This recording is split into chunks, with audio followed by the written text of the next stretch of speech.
Aclea is proud to present the Train the Trainer webinar series. You're watching Using PowerPoint Effectively with Steve Hughes. Question for you. What makes a truly good PowerPoint slide? Answer, not this. This is actually a real PowerPoint slide that we borrowed from a CLE program from a few years ago, and it's typical of what you often see. Maybe you've delivered them yourselves, but you've certainly suffered through them as an audience member. The purpose of this video is to help eliminate this, or at least take slides that could otherwise be cumbersome, hard to understand, and too heavy, and make them much more user-friendly, audience-friendly, and more importantly, CLE-friendly. Before we go any further, I think it's important for us to define what a webinar is. There's webinars, webcasts, web conference. With a webinar, we define it as this: voice only over a PowerPoint slide deck that's delivered through an online platform. So there's no video, they can't see you, you can wear what you like, you don't have to shave, whatever you want to do as you think about your presentation, but it's just your voice and visuals. The key to making your PowerPoint a true success is upfront planning. The first thing is to make sure you are familiar and know really well your specific webinar platform. There's a whole host of platforms out there, and especially those who might be more seasoned in their experience or further along in their career, we might need to spend more time focusing on how the technology works, because I guarantee you the folks, dare I say, the younger people in the career in the legal field have a high technological need as well as a low threshold for patience. So make sure you know your webinar platform really well. The other thing is to make sure you plan ahead and think through how you can make your slides as strong as possible before the slides actually begin. This is not something you can address during your PowerPoint or during your webinar itself. My name is Steve Hughes. I'm the president of Hit Your Stride, and essentially I help people look and sound smart when they talk. So whether it's face-to-face, over the phone, through business development, etc., I help people connect the smarts that they have with the ideas they're trying to communicate to others. And the reason I show my face there is as a pattern for you all. I recommend that somewhere early in your slides, preferably not the first slide, but somewhere early on, show a picture of yourself, because it will humanize you. It'll take you from a bodiless voice and a bunch of slides to a real human being on the other end of the line. So here are the keys to good PowerPoint slides that you can deliver over a webinar. The first thing is less is more. And I will tell you right now, I think this is the number one, that's why there's a one there, this is the number one culprit where lawyers, I think, really fall down on the job. One of the things that makes you fantastic in what you do and really good in the legal field is that you know issues and facts and details, and you cover every base. You do everything. You have caveats. The problem is you then think, I better put all those on the same slide. And the problem when you do that is you're going to have your audience either tune out or read and not listen, or otherwise get surprisingly bored. So the key thing is show all the information. Don't hold back. Give them what they need. You just don't have to do it all on the same slide. So I'd rather have you show fewer things and have much more slides than the other way around. The second point is to highlight on each slide what's important. In other words, as you show a slide, there's got to be parts that are more important than others. Make sure you direct your audience to where you want them to look when you want them to look there. For instance, and here's a slide from a recent CLE deck. Protections upon filing. And it talks about adequate protection, etc. Well, that's personally too much for them to look at one time. Why not highlight or underline or circle or underscore what is the most important part?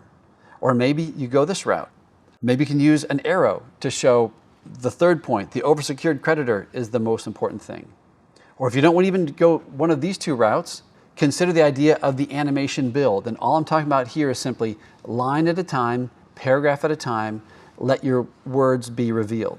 So that way you say, folks, when it comes to adequate protection, Section 363E says, give them the details, click. The most common form is, explain, click, oversecured creditor, etc. So think of it as giving them appropriate amount of information as small glasses of water, as opposed to a fire hose to the face, which is not very audience friendly. The next point, more slides, shorter exposure on each one. So I hinted at this earlier. I suggest in a webinar format, no more than 1 to 2 minutes per slide max. Now you might say, Steve, I have much more detail to deliver. That's fine. I would then define as each time in a build that we just showed a minute ago, paragraph 1, paragraph 2, that counts essentially as a new slide because you're introducing new information. So to have a static slide and nothing change about it for more than 2 minutes, you start to dare your audience to do, hey, let me check some email. Let me go make some microwave popcorn. Let me go refinance my house. Let me do 1,000 other things than actually listen to the webinar. And we don't want those things to happen. The next point, think visually. Where can you take a slide that was just a bunch of words and how can you make it more visual? So for instance, the idea here is pictures trump words. Could you show this idea of opportunity and perhaps you show a harvest about to occur in a wheat field? Or you want to show confusion. Perhaps you show a very disconcerting, if you will, overpass or a big highway construction project or something. Maybe you want to show causality. You flash up a series of dominoes like this and your audience instantly understands that perhaps there was a mistake or an issue or something in one area and the downstream effects are X, Y, or Z going forward. But that visual in a nanosecond communicates an idea that you can't do in words alone. So think about how you can add visuals or pictures to your presentation. In fairness, this is not happy picture fun time. This is not your trip to the Grand Canyon. We understand that. You're delivering a CLE program with very detailed pieces of information. The key is not too much at one time. And remember, we live in a visual-oriented society.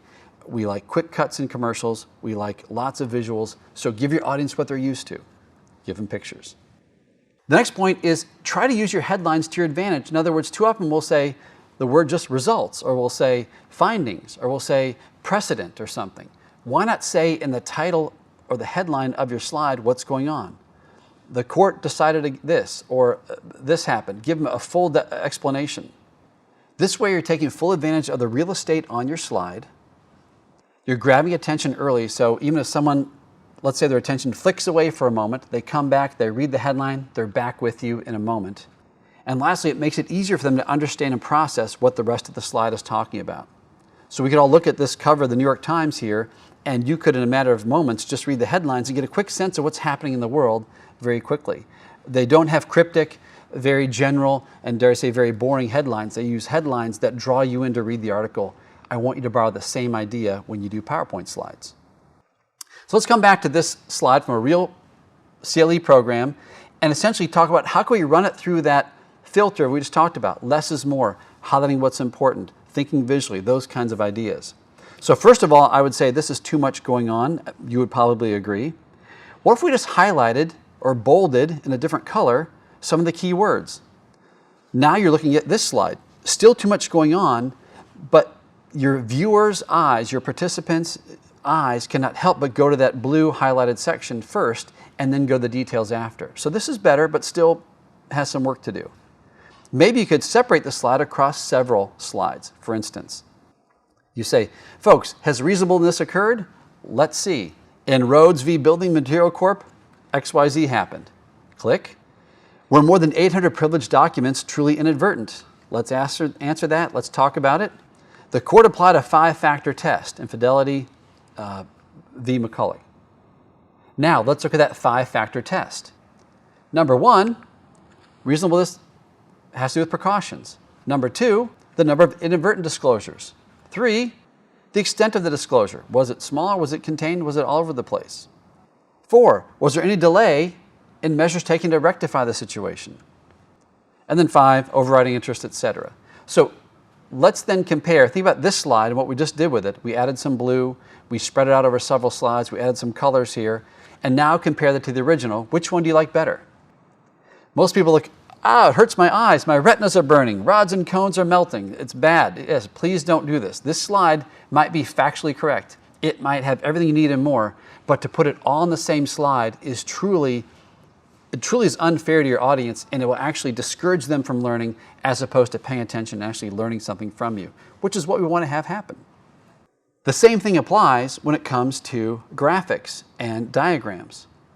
I recently came across a CLE program delivered by an IP lawyer, and here's what a slide looked like on a webinar. Now, the revised approval process was lovely, but there's too much going on at one time. The audience doesn't know where to look. What's most important? What should I focus on? What's happening here? A better approach might be to avoid the fire hose to the face, which is what that was. That was just too much going on, not really working. A better approach would be give them little bits at a time. Here's the patent disclosure. Here's the evaluation. Here's the estimate, etc. 50% up front. The account, the draft, the approval, and then the patent office. So little by little, point by point, you deliver via the webinar what you want them to focus on at one time. Don't let your audience jump ahead of you. Don't let them look at step 4 when you're on step 1. That kind of thing. I want them to be on the exact same slide you are on when you are on it. Here, by the way, is how that slide originally looked. So before even the graphics were involved, here was a slide. Now, I'm sure we've seen this many times. This gets the job done, but I think all would argue that this is more engaging.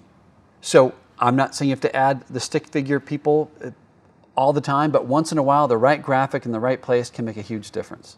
So my question to you all is, how can you change your slides to make them more effective? Think about less is more, spreading them across multiple slides, using color, using visuals, better headlines, etc.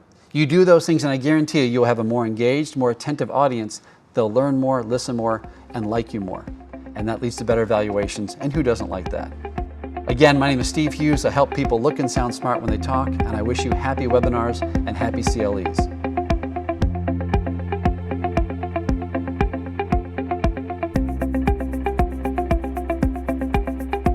A special thanks goes to Steve Hughes of Hit Your Stride and the Illinois State Bar Association for its production contributions. Thanks for watching.